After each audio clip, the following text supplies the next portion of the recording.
Hello ladies and gentlemen, welcome back to the studio after last week's visit to New York.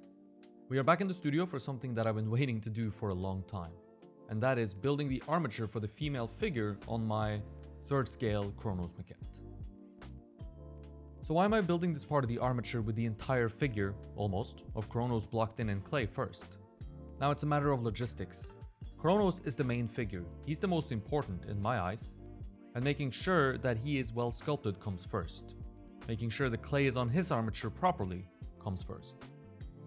A second armature would just block access to the main figure, making him harder to sculpt. It's also hard to know where clay is going to end up. You can make a guess and be somewhat accurate, but you can't be 100% certain. So placing two armatures together means that likely one will need to move or be adjusted. You can't control the scale and proportion of the two figures in relationship to each other accurately either, because it's hard to tell how big the clay will end up being on the armature. So one figure needs to relate to the other, one figure must come first. Then the other will relate to it in order to control pose, proportion, etc. Kronos is the biggest figure of the two, so it made sense to do him first. In order for all this to work out, I must make sure the proportions between the two figures stays the same as in the small maquette, which is why I have it up on the stand here for reference during this video. The way I will make the armature will make the length of the torso hard to adjust. So to begin with, I try to see what the torso on the smaller maquette lines up with, and then transfer that over to the 3rd scale maquette and create the armature to match that. Now, if I remember correctly, the torso of the female figure reaches from Kronos' left armpit down to the bottom of his ribcage. And I measured that length on the larger maquette and make the armature to fit this length. I think this length was around 12 to 14 centimeters, or something in that neighborhood. Deciding on scale here is important because the armature is going to be difficult to adjust once the clay gets put on it. Mess up the proportions of the two figures here, and the composition as a whole won't stay consistent from one design to the next. It becomes random, which is the opposite of why I made the first maquette in the first place. The maquettes were made to sort out different things at different stages. The smaller maquette took care of the design and relative proportions between the two figures, while this larger maquette should iron out most of the proportions for each figure individually to represent more or less the same proportions I will end up using when I make the over life-sized version. Of course, I don't know right now whether the relative scale that I've chosen for the female figure and Kronos is going to function perfectly in a larger scale.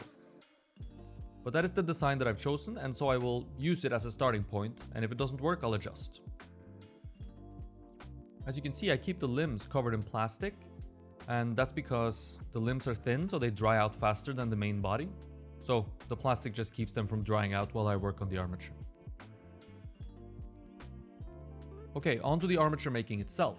I use square aluminum wire, aluminum armature wire, 3.17 millimeters or 1/8 of an inch. So it's pretty thin. I like to keep this part, the armature making, that is simple. People tend to get too fancy sometimes, and I like to keep it simple. I use a method that I saw George Duchel use in a tutorial I watched when trying to learn sculpture many years ago. And it's pretty straightforward. You cut two pieces of the same length of wire and you twist the middle part of the two wires together so the two wires become connected, become one. The twist must be pretty tight in order for the wires to not come apart. The twisted section will represent the torso of my figure, and the 4 pieces exiting the twist will become the limbs of my figure. As you can probably see, the limbs at the moment are way too long, but these can be cut back very easily later. I think it's better to have a bit too much wire at this stage to make sure you don't end up with too little wire. I prefer to cut the wire back at a much later point, even after a lot of clay has been added to the figure.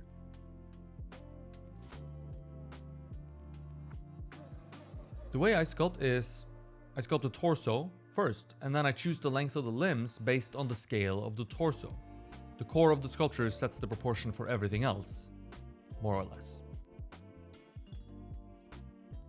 I measured to make sure that the twisted section represents the 12 to 14 centimeters I want for my torso. Too long is a big problem, obviously, as the armature will come out either at the top or the bottom of the torso, or I will have to make the torso too long to fit the armature, which would be a problem as well, because then the figure will end up being bigger.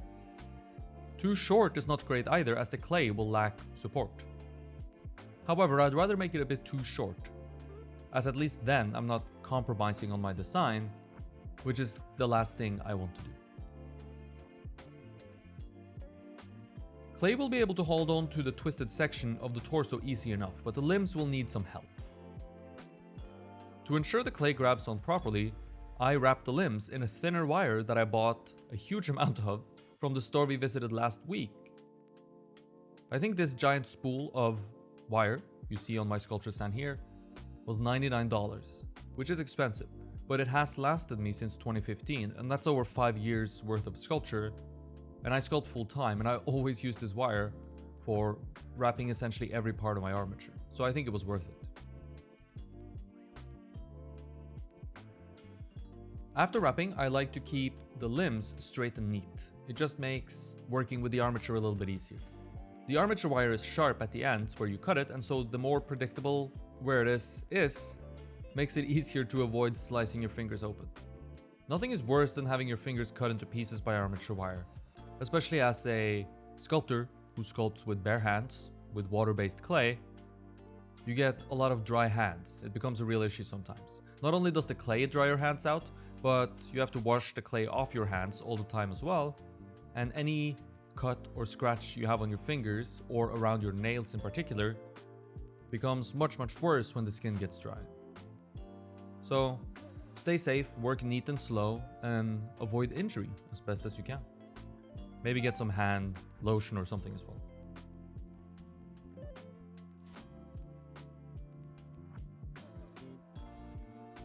If you watched the video on the smaller maquette, you would have seen that I just stuck the armature wire for the female figure into the mouth and the thigh of Kronos, and that's not going to fly here. We are going to need external support to suspend the armature in midair. Since this 3rd scale maquette is meant to represent the over life-size piece, I decided to try and make the female armature and the way it's suspended in midair represent the same way that I will eventually do it in the big version of this sculpture. Of course, the supports will change in size and thickness, and potentially design a little bit as well, but the concept will remain very similar. I used plumber's piping with a floor flange as the base from which there will be a thick armature support wire going into the female figure's pelvis 90 degrees to the front of her pelvis, directly into the side of her hip more or less. The side of the hip is a decent spot to have the support wire exit, as the information there are broad forms that will be easy to repair once the piece is cast. As compared to, for example, the lower back, where there's a lot of subtle, small forms which would be much harder to repair in resin, wax, plaster, whatever you end up casting it in. And of course, in this scenario, having the support wire leave the lower back doesn't make any sense at all, since the lower back faces Kronos. So the side of the hip it is.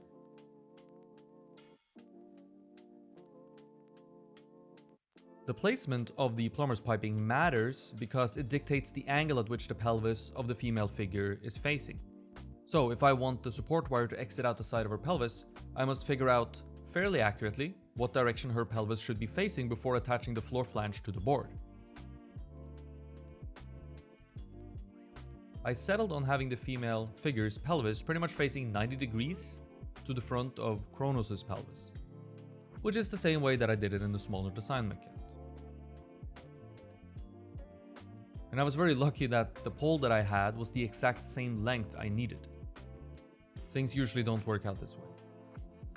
Now, if they didn't work out this way, I could have obviously used an angle grinder to cut the pole down a bit, or just kept it the same length, too long, and have the support wire leave the plumber's piping in the middle, for example. Now, none of this was needed, as the height of the plumber's piping was perfect, almost like it was planned.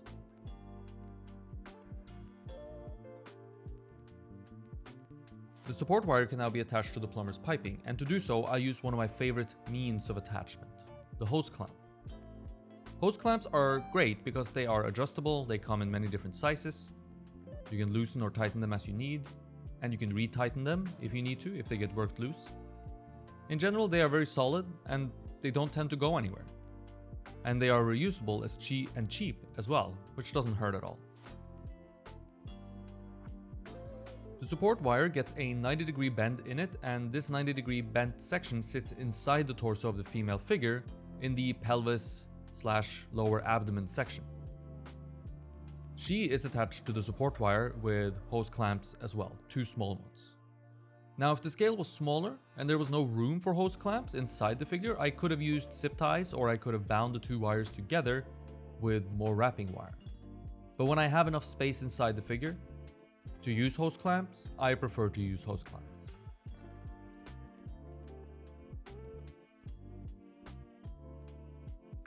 One of the things I have here, which I won't have in the over life-sized version I think, is a flexible piece of aluminum armature wire serving as my support wire, or my horizontal support. Aluminum armature wire supports the weight in this small figure fine, but a larger version would simply bend the wire because of all the weight.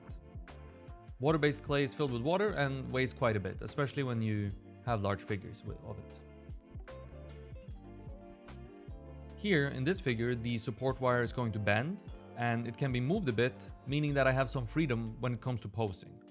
If something isn't perfectly positioned, I can bend the support wire and help move the female figure into a better, more appropriate position. Now, this won't be possible once we step up the scale a few notches. And this I hope to solve by having a bit more space to maneuver with the clay in a larger scale. I can place the clay on top of the armature and move it to a different place on the armature, essentially, to compensate for any small mistake in positioning. But this solution is very limited, as too much clay on one side of the armature compared to the other means poor distribution of weight, which means the clay is more likely to fall off the armature, which I've seen happen before. Ideally, you want the armature in the middle of the clay to maximize the support of the clay. This might mean some more fidgeting when it comes to placing the armature in the over life-size version of the sculpture, moving the pole, or the plumber's piping pole around a little bit, for example. But as we say in Norway, in Norwegian, den tid, den sorg.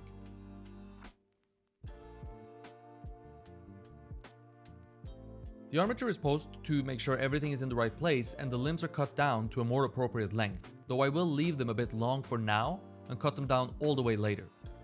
Posing the armature really helps me visualize what I'm about to sculpt, and I can fine-tune the position a bit as well once I know where all the limbs need to go. Of course, it's hard to know exactly where the clay that will cover the armature will end up, but posing the armature now gives me a pretty good idea of what this will eventually look like and be. As a final touch, I take a look at the secondary support that we will add later. This support will come from the base and travel vertically into the knee of the figure and attach to the female figure armature there. This will give it a little bit more stiffness to the whole construction, and I think it will definitely be needed in the over life-size version, so I want to do it here as well. However, I don't want to commit to this support yet, as I'm not sure where the leg will end up exactly just yet. So I'll sculpt the torso first and decide on the exact proportion of the legs to match the torso. Then, once I'm sure where the knee will be, and before I sculpt the leg, of course, I will add this support. Armature making is always a push and pull between two sides. The two sides being support and flexibility. Too much support and you can't make any adjustments as you go along, which I really like to do. Too much flexibility and your armature will move while you sculpt, which is very annoying and makes sculpting very difficult. Balancing the two is a little bit tricky and also a very individual preference. Some people prefer flexibility, while some people prefer support. I tend to land somewhere in the middle, I think. A good rule of thumb is making sure the core of your armature leans towards support, while the limbs, which can be built around the core, leans towards flexibility. Thank you for watching. I hope you enjoyed the video, and if you did and want to learn sculpture from me or just support the channel, check out my Patreon page. Next time we work on this piece, we will talk about actually sculpting the female figure, putting clay on the armature. So stay tuned for that. hit the subscribe button and the bell to be notified whenever a new video comes out. If you enjoyed the video, click the like button and share with your friends and family. It really helps me out a lot. Thank you for watching, stay creative, and I hope to see you in the next one.